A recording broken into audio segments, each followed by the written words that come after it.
Hello, hello, everybody. Caleb Kid Coy here, your alchemized slayer of mediocrity, heroic family legacy headhunter, and host, of course, of this all new podcast, Heroic Living Legends. And I'm just so excited to be able to do this and be able to cultivate an awareness in this day and age. So many things going on in our world.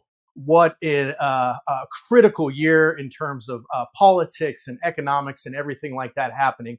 My heart, my desire is to bring on people and guests who inspire me, who I've learned from, and who I feel share the same values and synergistic efforts in serving humanity. And I've got a wonderful gentleman here with me today that I'm looking forward to introduce you to as I bring him up, Mr. Bob Sager. Bob, welcome, my friend. So excited to have you here with us on the show today.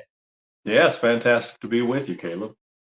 Bob and I were introduced through the wonderful LinkedIn platform. And if you're joining us live on LinkedIn, hello, on YouTube, on Facebook, we appreciate you taking time out of your day, especially on a Friday, to listen in. Bob has so many nuggets of wisdom to share with us today. And Bob, what I would love to do is we're going to be talking about your brand new book today a little bit, More Freaking Brilliant Ideas for Business. And I would like to, if you don't mind, read the preface for that book because I just felt like it was so impactful to me personally. So I'll go ahead and start us off by doing that. Nearly 5 years have passed since the publication of this book's predecessor, 101 freaking brilliant business ideas in 10 ways you can create your own. There's just so many ways you can say freaking brilliant, Bob, right? In rereading the preface to that book, the notions I proffered there seem even more applicable now. In fact, there seemed to me little I could do to improve upon what I wrote there. That says a lot. So rather than completely reinvent the wheel, I have left most of the rest of that book's preface in place in this volume. In today's digital age, attention span economy, it's more important than ever to be remarkable. People only pay attention until they think they know what you're saying. Then they quickly move on. If you seem just like everyone else, you will be ignored. This is true whether you're a company trying to gain and retain customers, a nonprofit organization seeking donations, or simply someone looking for employment.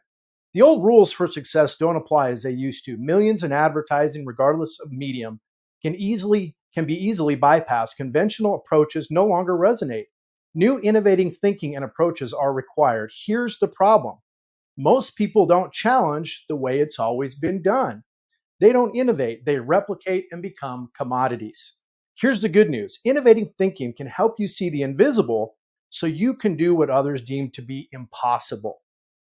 By consistently thinking innovatively and acting on the ideas that thinking produces, you will become what others call lucky. Where others are merely trying to survive in a rapidly changing world, you will thrive. In this hyper-competitive world we now find ourselves living in, the skill of innovating thinking is a must. This book may be the catalyst that starts you down the path to learning and mastering this skill. It is designed to provide you with actionable ideas, strategies, and solutions, as well as to activate your natural creative imagination so you can become more innovative on a daily basis. Following each idea, strategy, solution is a blank page.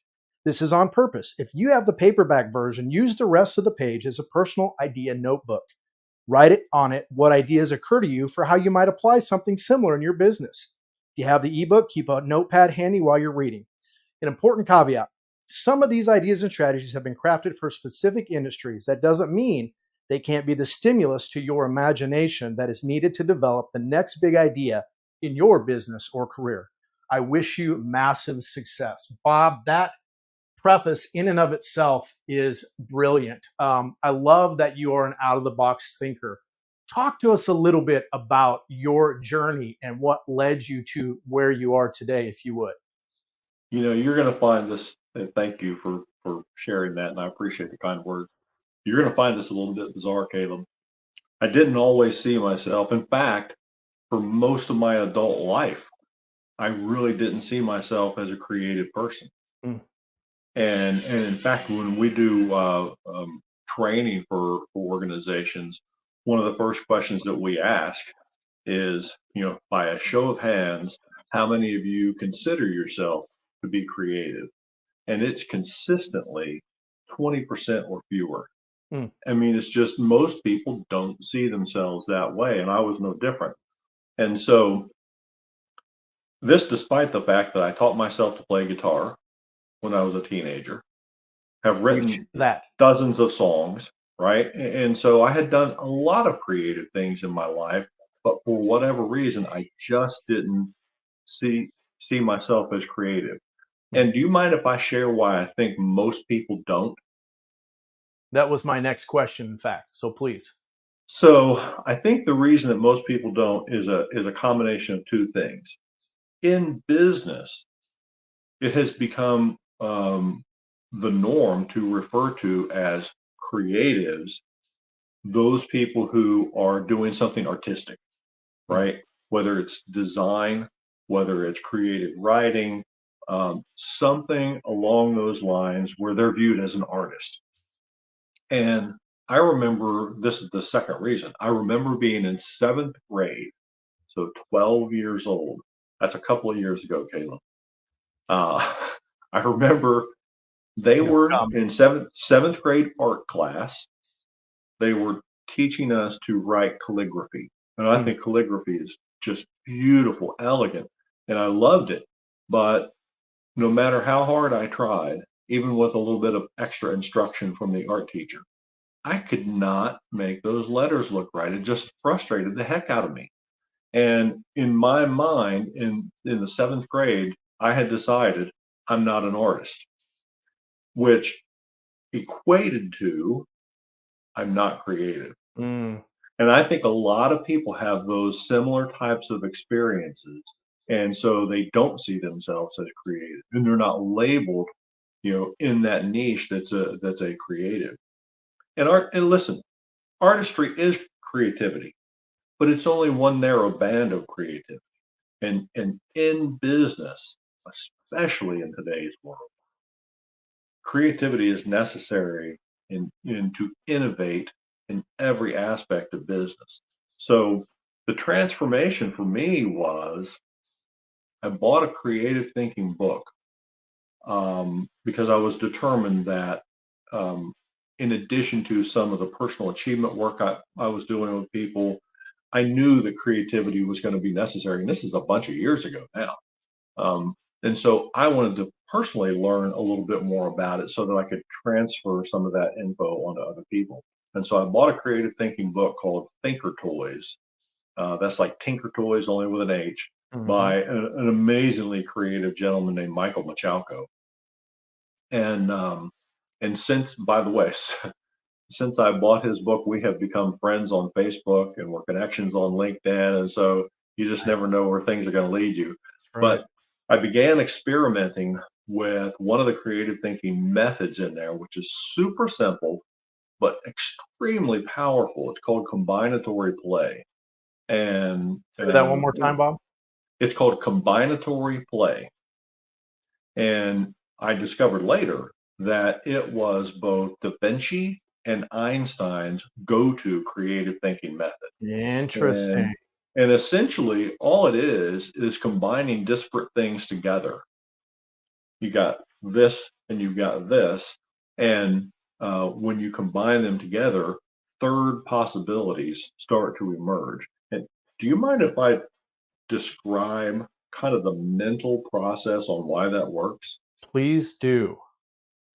So people do not think in words, they think in pictures, Hmm. right? And evidence of that, by the way, is the word for dog is completely different depending on the language, right? This is So true. Ironically, my Hebraic name has some meaning along those lines. interesting. And so if I say to you, Caleb, the word dog, you're not thinking of the picture of the letters D, O, and G.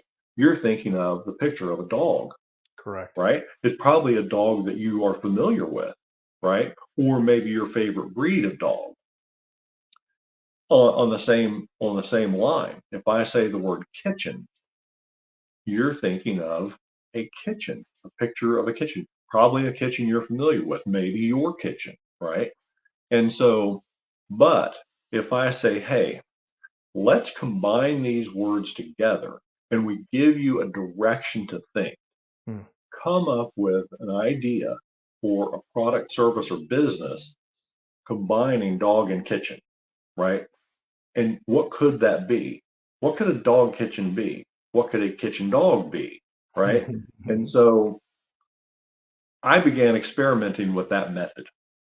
And it was one of the more bizarre experiences of my life because I started having all these ideas. And frankly, at that point, not considering myself to be a creative person, I started looking around going, not to be blunt, but where the hell are these ideas coming from? Mhm. Like, I know they're not coming from me because I'm not creative, right? And it really started me on a journey of learning about different creative thinking methods. And I remember coming to a conclusion that, if people could use some of these creative thinking methods consistently, and they had a reason to, it could really transform people's lives and it could Mm, transform companies.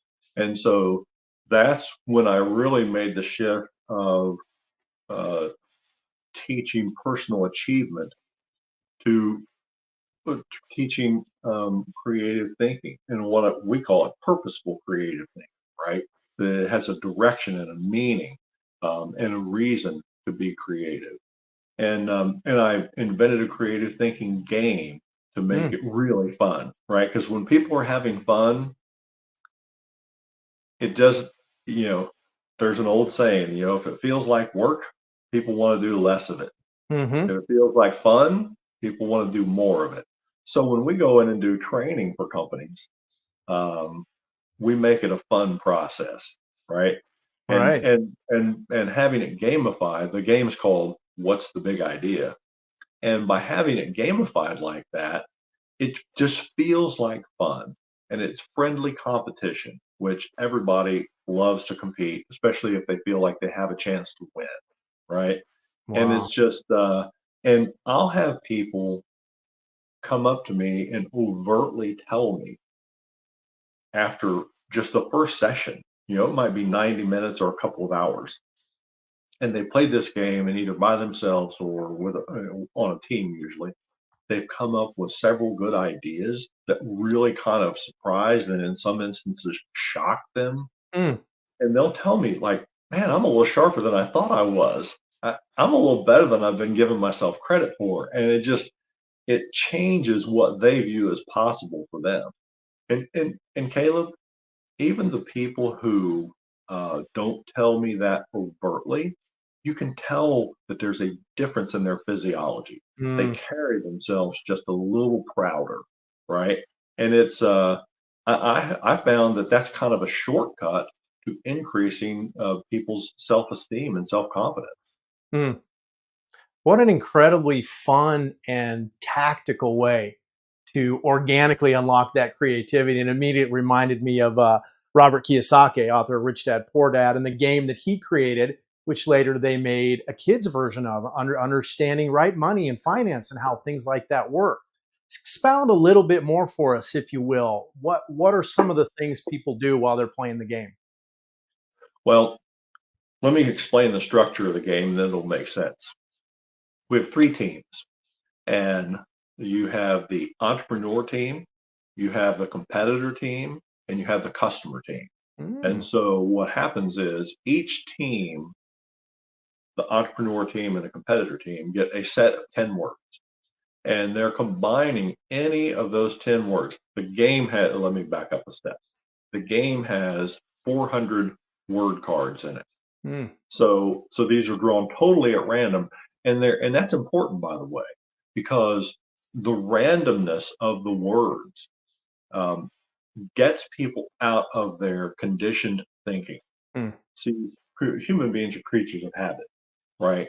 And we have habitual ways of thinking about things. When we go to solve a problem, if we have solved that problem or something similar in the past in a way that we didn't die, then subconsciously that's the way to solve the problem. And so our thinking becomes on autopilot. mm. And so what this game and these random combinations of words does is it disengages that autopilot so people can go explore new territory. So each one of the customer, excuse me, the entrepreneur and the competitor team get a set of 10 word cards, and they have 3 minutes, and they're to combine any two of those words and come up with an idea for a new product, service, or business, or Mm. an improvement on an existing product, service, or business. So at the end of 3 minutes, each of those teams presents to the customer team what it is, how it works, and what the benefits are. Basic salesmanship, right? Mm-hmm. And then the customer gets to decide, do I like this team's idea better? Do I like this team's idea better? And people have and play moves around the board where each team plays each role. And it's just and the other thing that we do is, if we're doing it virtually, we record the session so that people can go back and watch it later. If we're doing Ah, it live, interesting. we digitally record every idea so that people can go back and revisit it later, because ideas can be fleeting, Yeah. right? It's like you'll get what is a fantastic idea, and an hour later you can't remember exactly how that worked. Right. So yeah, so that's the process, and it's extremely productive. It's Hmm. I mean, Sounds like it. I've been teaching and using this methodology for quite some time now. Probably 15 years, I guess. Um, and I've never ceased to be amazed at the ideas people come up with. It's just, and it gives them hope and a direction to take action. I love that, Bob. And I'm sure initially maybe you created this for adults, but what's the youngest age that you've known of somebody playing it? That's a good question. I tell people that it's good from 10 to 110. I love that. I had a. Do you mind if I share a story about Please. somebody that was around 10 years old? So I have a client of mine who bought a copy of the game, and he took it home and he was playing it with his kids. And he called me super excited the next day. It was like the day after he bought it. And he said his kids were 10 and 12 at the time. Hmm. And he called me super excited. He said, Bob, he said, man, I played this game with Jack and Addie last night. And he's like, man, he's like, I was shocked at the ideas that they were coming up with. Love that. And I said, do you mind if I kind of weigh in on why I think they came up with such good ideas? He's like, no, please. I said, at that age, they have not yet learned what's impossible. Mm, mm.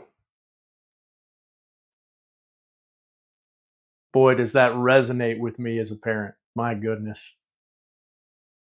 The age of innocence, right? Before we've been exposed to, the hurtful world of betrayals. And it's a reminder, Bob, to become more childlike in the way that we think. We often notice how people seem to lose that ability, all the childlike attributes I think of, right?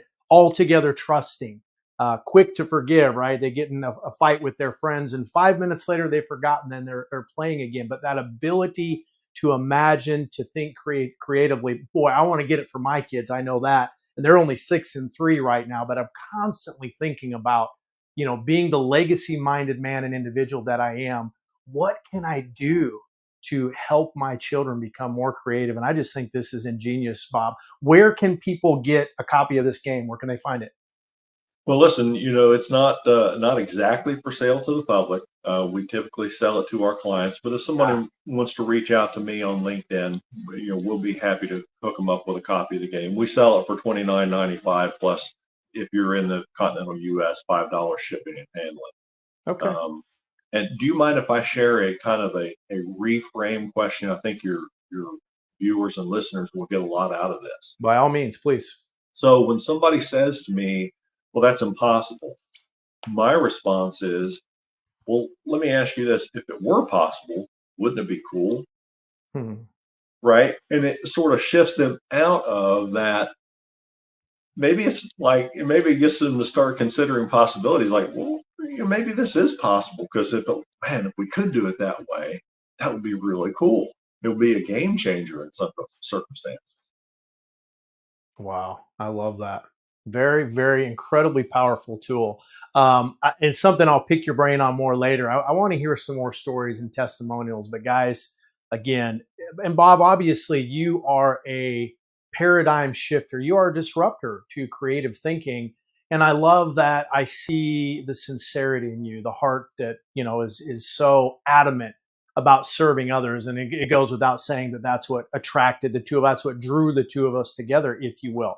So let's shift a little bit and talk more about this burgeoning age of artificial intelligence. And it's scary for a lot of people, is it not? It's intimidating. And I see a lot, especially over the past year or two, when I'm seeing posts and I'm watching content and people talking about, if you don't embrace this, if you don't take hold of it, you're going to get left behind, right? You won't be able to make money anymore. The robots are going to take over and control everything. What do you say to people in this present age who maybe aren't so technologically savvy? Maybe they don't spend time on LinkedIn doing lives or streams or podcasts or things like that. But what would be the best way to begin getting them comfortable with the idea of AI, and then how would you present that to them? Well, the first thing I would say is AI is not going anywhere, right? I mean, it's already, I wouldn't call it ubiquitous yet, but it's getting there, right? And so we're not going backward, right? Now Right. that's like, well, once you got your first smartphone, you weren't going back to having a dumb phone, right? It's just technology continues to march forward. And with every new technology, especially paradigm shifting technology like AI, the world changes, right? And and I have seen estimates that up to 40% of existing roles that are being done by human beings are soon, within the next decade, and a lot of them sooner, going to be done by computers. And that's just a fact. And so, yes, it's important to embrace AI. But what's probably more important, and listen, let me back up. People are going to get used to using AI. Just like you're not old enough probably to remember this, Caleb, but people used to list on their resumes that they had computer skills, Hmm. right? Well, 40-year-olds have computer skills now, Right. right? So it's just people are going to get used to it. I remember there was a segment on the Today Show. This is back in mid to late 90s, about what is the internet, right? Like Hmm. they just so it was a totally new paradigm. But like any other new technology, once people get used to it, they never thought of was like, how did I ever think this was hard? But because AI is shifting the paradigm, and by the way, I think AI is going to do more to grow the prosperity of the world Hmm. than any other technology before it. Even smartphones, even the internet, computers, everything, right? Because it's so big. But here's why: because a lot of times people don't do things until they're forced to do something, That's right. right? There's a lot of power in have to. It's like, well, if you had to go pick your kid up, you would. You wouldn't want to necessarily, but you do because you have to.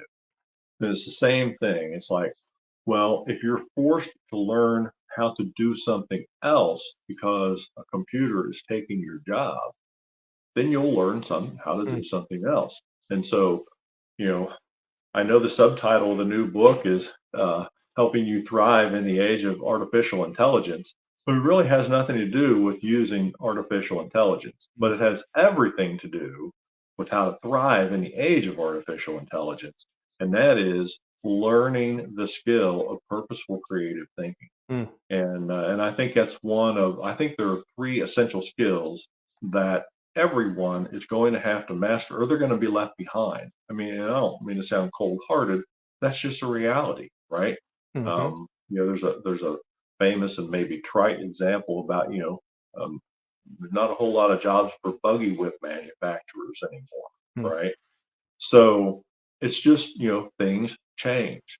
It used to be before the advent of alarm clocks. there was a job called a knocker upper. You ever heard of that before, Caleb? Interesting. No. Yeah, a knocker upper would go around and knock on people's door or window and wake them up so they could go to work. Oh, okay. So things change, right? Milkmen used Kind to of a dual deliver. meaning there, depending on how you Yeah, interpret it. yeah, it's not what people might have thought. Uh, Milkmen used to deliver milk to your house, Right. right, in glass jars that were recycled, right? You would put the empties back out, and they would pick those up. So things change, right? But Mhm. in generally, it's for the better.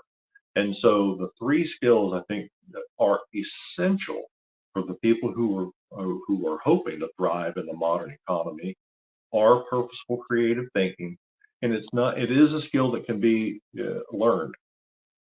I can attest, right? It is a skill that can be learned. You just have to be willing to put in a little bit of effort and suspend your disbelief on what's possible, Mm. right? So that's one of them. We do, I think, a fantastic job of teaching that in a fun way. People can, as a basic building block, learning building block, they can get either one of my creative thinking books. The new one is good. I think they really ought to have kind of both of them because the first one it says 10 ways you can create your own. There's actually 11 in there. There's a Mm. bonus in that. But there's some of that in the new book as well. So so that's a good basic building block, but really they need to get some formal training. In Mhm. an age where being creative in your thinking is so essential, there's almost no one who has any real training in that. Mm. And that's a big gap, right? And so we intend to fill that gap to serve, and it's a tremendous opportunity for us. So it's an everybody wins. Mhm. Do you mind if I share with you what I think are the other two skills that are essential? Please, please. So I think learning how to sell in the modern economy in a way that resonates with people is essential. I've got a business collaborator who really helps people out with that. He's on the ball, especially when it comes to business selling. Mm. His name is Chad Johnson, and Chad just has tremendous material. And the other one is emotional intelligence. Mm. It used to be back in the dark ages when I was a kid. They used to measure your IQ, right? Right. And people thought that was it, right? How high is your IQ? The higher your IQ is, the more likely it is you're going to be successful. Well, I don't know if that was ever true, but it's definitely not true for very many people in today's world. But emotional intelligence, that's essential to Mhm. be able to relate to people and be empathetic. And I really, that kind of all starts with being self-aware, right? There's just so many facets of it, and people have to master that skill if they're hoping to thrive in today's world. Bob, as I listen to you share, and I think more introspectively about purposeful creative thinking, it reminds me that that in and of itself is helping to unlock more of the humanity, if you will.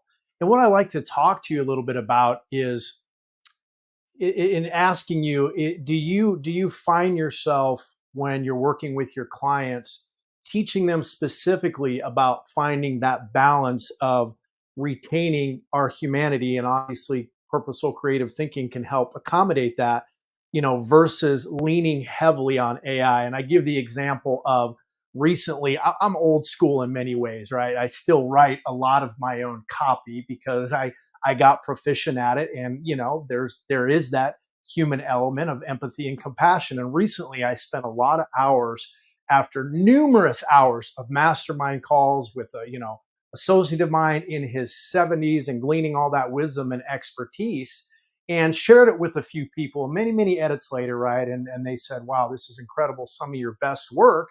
But then you get the people out there that just say, why would you spend all of that time doing that when you can just put it over and chat GPT or do this or do that? So what do you feel and what do you say to people about that human element and leveraging AI without losing our humanity, if you will? Well, okay, so I saw a television commercial recently, and it's for Microsoft's AI program. I think it's called Copilot, and the essence of the commercial was, people said I couldn't do this, people said I couldn't do this, but now I've got this Copilot, and it essentially does it for me, right? So now anybody can do anything. Well, if anybody can do it, it's not special, Hmm. right? Right. And that's why AI is not a silver bullet, right? It's not some magic. In fact, I think more than anything, the people that succeed in using AI are the people that bring themselves to it, that bring their unique humanity to it. Because if you're just using AI to write an article or create an image, or it can do that same thing for anybody. So who cares, right? That's Right. like, that's like having, here's an example I like to use in something that's a commodity. If I'm driving down the road and I need gas in my car, and there are three gas stations, and they're all essentially the same price, but maybe one of them is a penny less a gallon or 2 cents less a gallon. And assuming they're equally easy to get into and out of, which one am I buying? So anytime that you're perceived, whether it's a business, a product offering, or you as an individual applying for a job, if you're if you are perceived as being exactly like everyone else, then you've got one basis for competing, Hmm. and that's price. So if I'm a consumer, or I'm a an HR person who's looking to hire a candidate, whatever, you know, if you're just like everybody else, then I want the cheapest, Hmm. right? Because in our gas station example, 87 octane is 87 octane. It doesn't matter whether it's labeled Shell or BP or Mobil or whatever. It's all the same. So the people that are going to thrive in the modern world are the people that uh, can position themselves in a way where they are perceived by their buyers and potential buyers as different, unique, better, more valuable. And as a company, one of the other things besides doing the training on purposeful creative thinking is, I develop unique, effective, simple strategies for companies so that they can position themselves as different, better, and more valuable. Hmm. And there's a few of those in the new book. The problem with them being in the book is everybody has them. This is true. So, when I'm developing a strategy for somebody proprietary, they're the only ones that have it. Hmm. So it's and I'll tell you, I didn't even initially start out to do that, Caleb. I would be talking to a general manager or a business owner or a director, somebody that has authority to make a decision and write a check, and they would say, "Listen, this training is fantastic, and it's going to help us a lot in the long run. But we really need some strategies we can win with now. And Hmm. we've seen some of the work that you do, and can you help us out with that?" And so I started to getting into doing that as well. And I have a darn lot of fun. I tell people, it's like the preface to my book that you just read.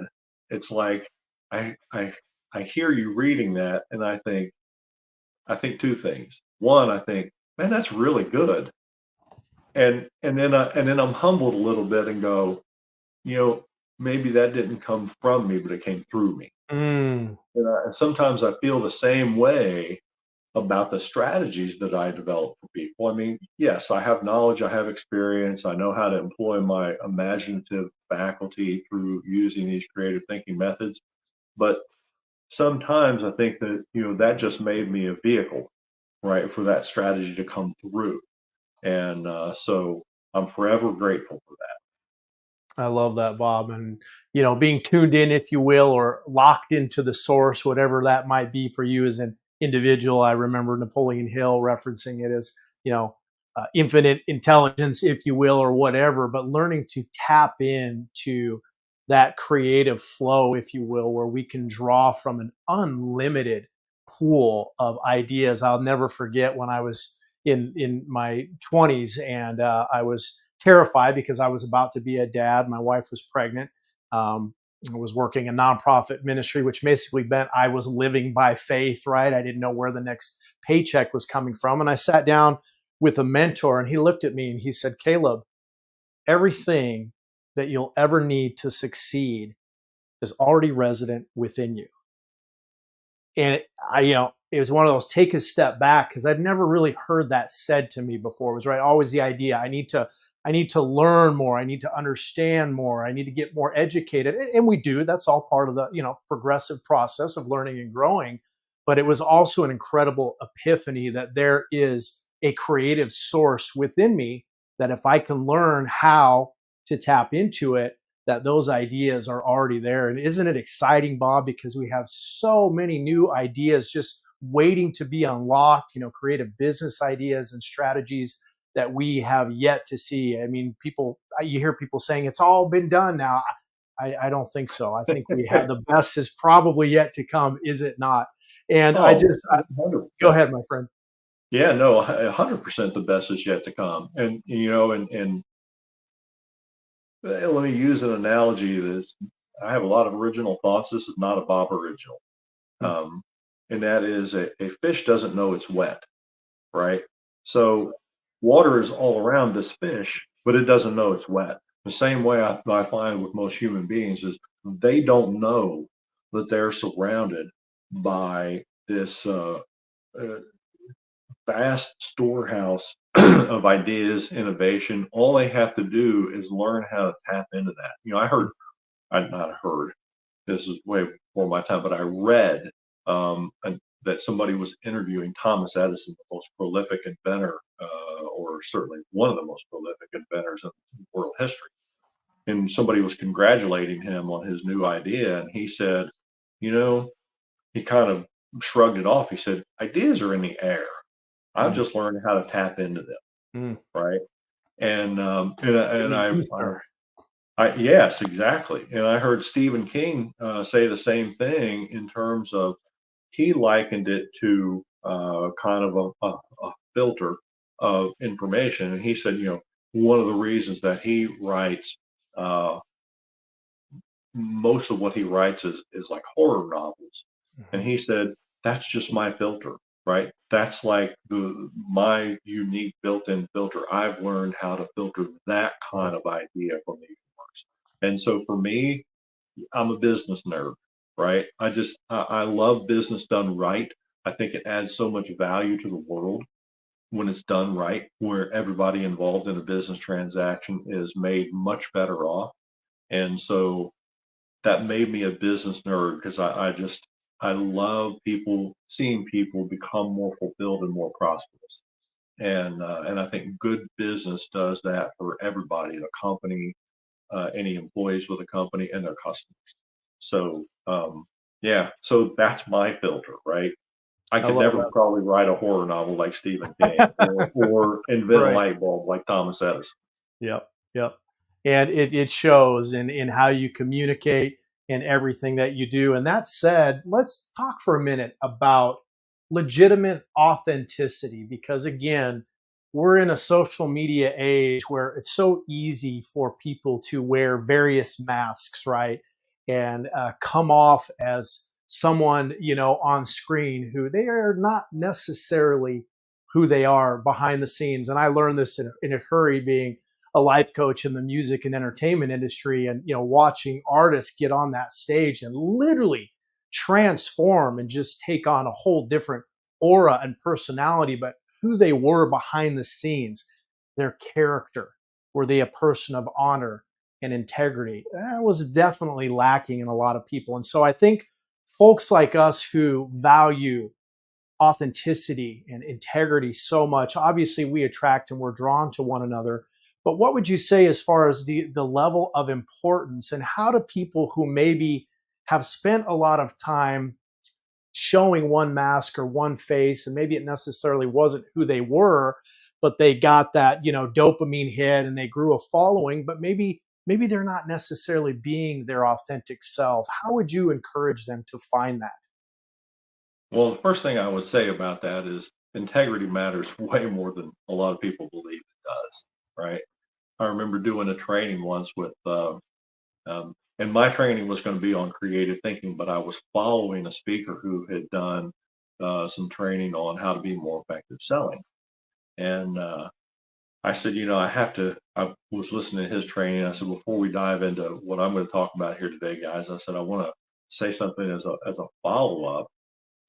And I said, you guys have probably been told that what communicates to people is body language, tone of voice, and the verbal content that you use.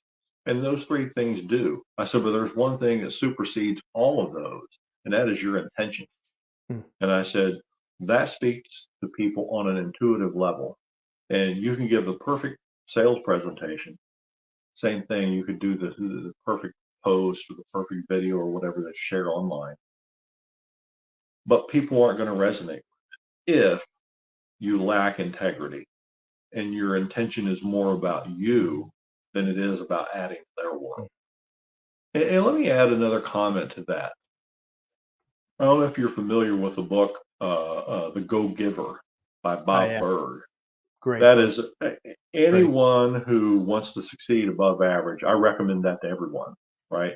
I almost tell Bob he ought to send me royalty checks, but no, I bet I've sold a lot of his books. I bet you have. I'm kidding, of course, but it's such a good book in relating exactly what people need to do and in order to succeed. And in the very beginning of the book, it says, the key to becoming more prosperous is giving. Hmm. And it's like the one of the characters. It's written in a story form, so you can follow it. It's entertaining. But the character who is learning from the experienced mentor just thinks there's got to be more to it than that. Well, there's not really, because prosperity is like a circulatory system. And think about this, in your body, you've got a circulatory system.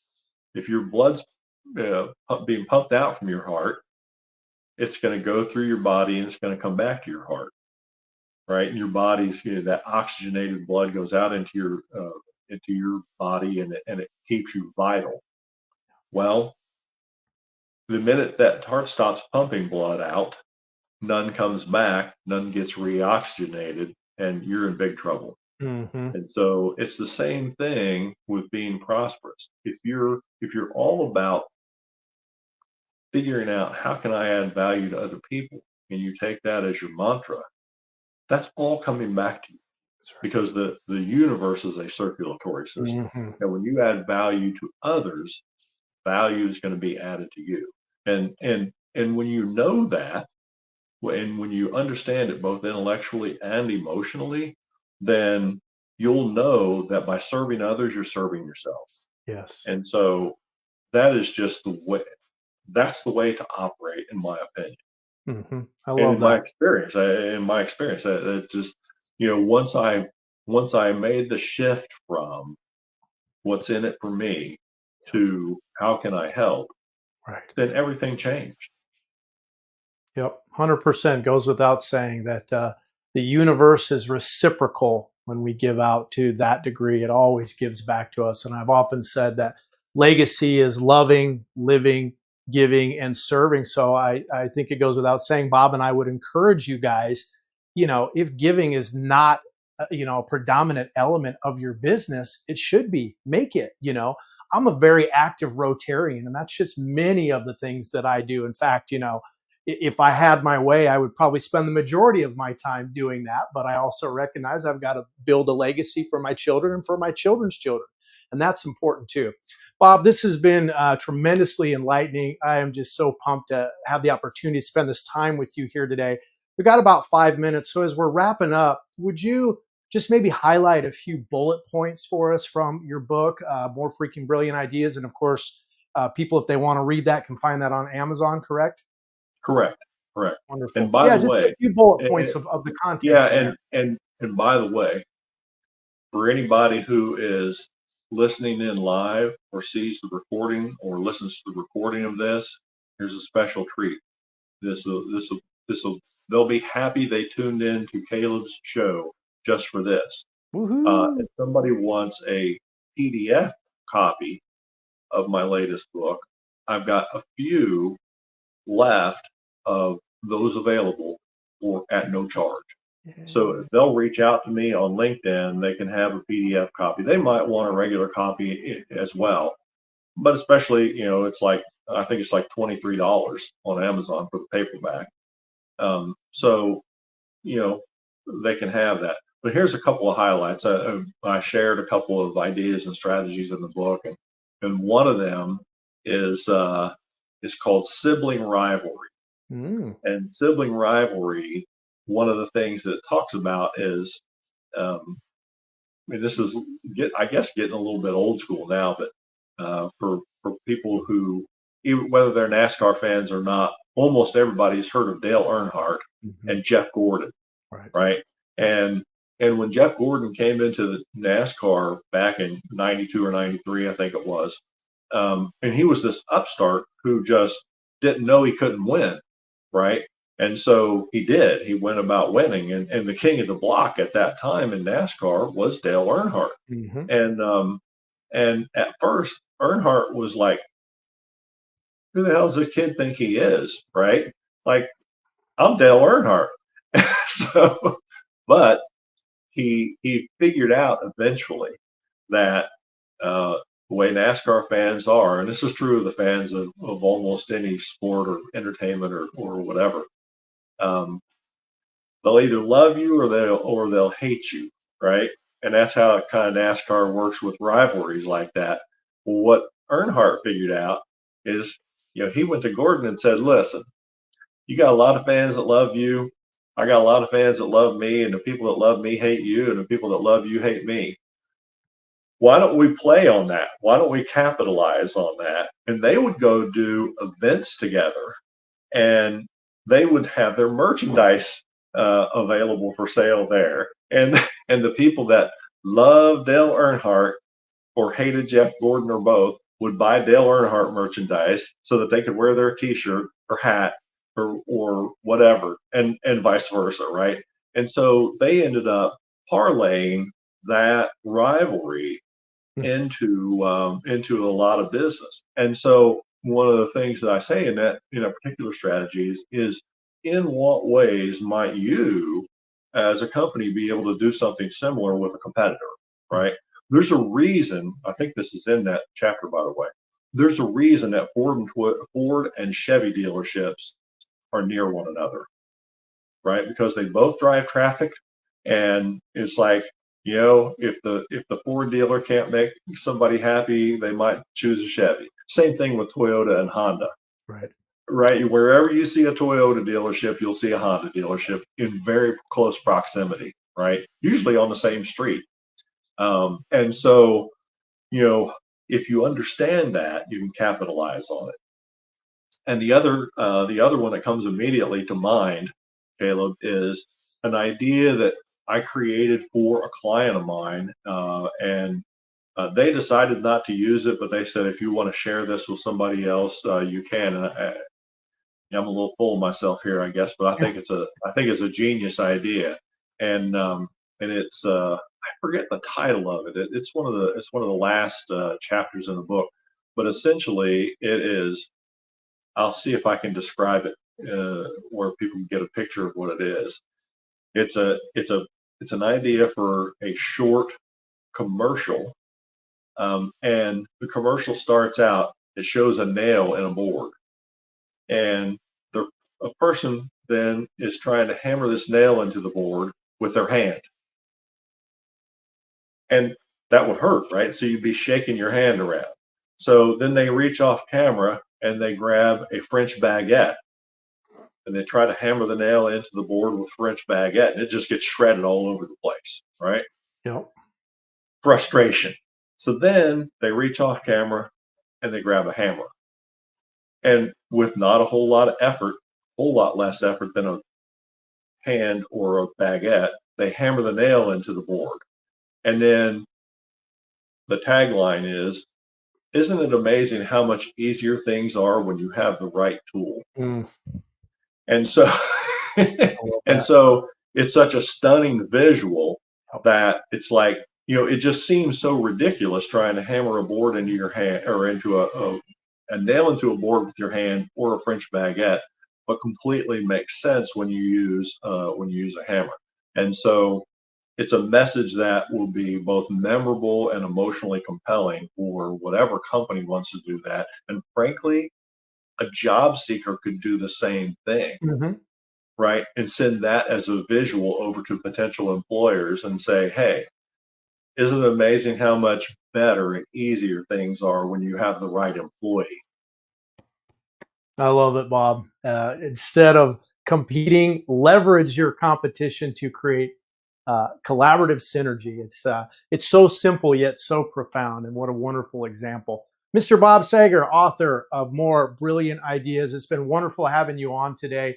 We could go on and on for hours. I'm looking forward to digging more into the book myself.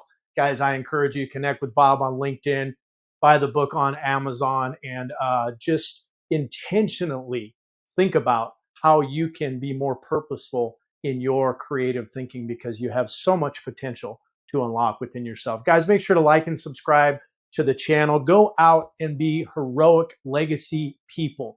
Do good, love, give, live, serve, and just make the most of every opportunity and this gift of life that has so profoundly been given to us. Bob, thanks again. I appreciate you, brother. Guys, until next time, take care.